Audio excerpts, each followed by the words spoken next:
vlog. Ayun. So, nakapalda ako ngayon. Kasi nga, may pupuntahan ako. Bibisitahin ko yung isang pamana sa akin. Uy! At ayan na, nakita nyo here at Quezon City yan. Ayan, pumasok na kayo sa aking bahay, sa aking mansion. Ayan siya, may second floor pa yan. Oh. Pak, sino ka dyan? Ayan, so, isa itong eat all you can, which is buffet siya. Ayan, itutur ko kayo para alam nyo. Ayan siya, ganyan siya kalawak be. Hindi ko mauubusan ng upuan dyan or table kasi marami siya.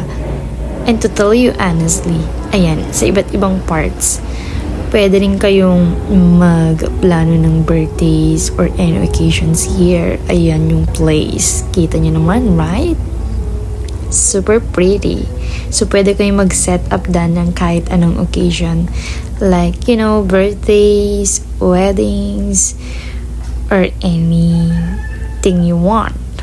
So, sakto naman sa aking pagbisita ay, ayan, may magagana. But anyway, di ba bago tayo kumain, syempre, di ba, bibidyoan mo na yung mga foods. Hoy, hindi ganun. Syempre, pagdadasal mo na yan. But anyway, eto yung pwede nyong kainin dito.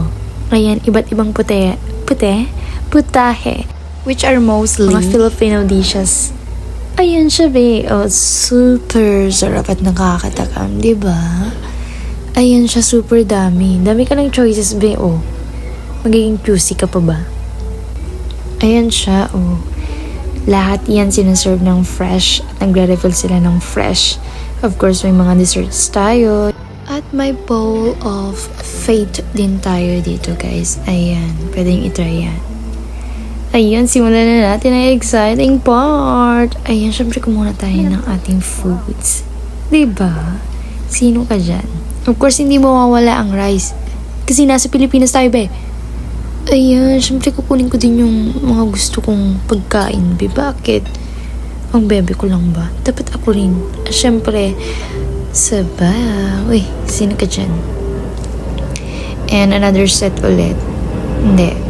Tuloy lang talaga yan, be. Ayan, kukuha din ulit tayo. Ayan. Uy, may gulay dyan na. Hindi lang napakita. Separate kasi siya. Ayan, of course, fried chicken. Yummy. Anyway, kung wala ka pang plano na naisip for tomorrow since Valentine's na tomorrow, so, why settle for simple dates? Diba? Kung pwede namang I love you na may eat all you can pa.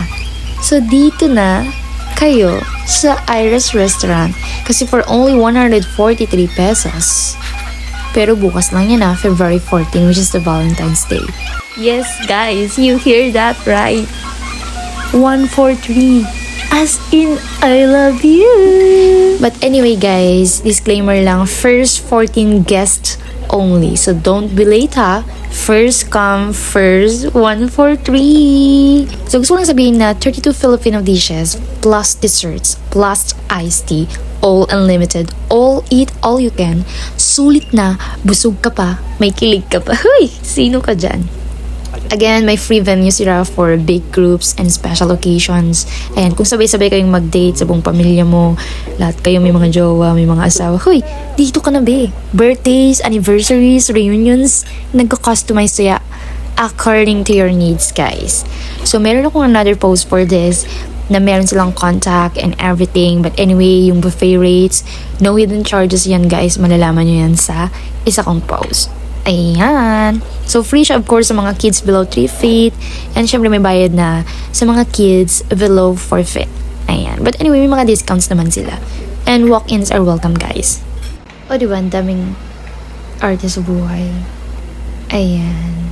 Diba? Actually, guys, pinagkamalan akong pagmamayari ko talaga yung restaurant dito ng ibang customers. Kasi, diba? Ayan, nag-outfit check lang naman ako for the content.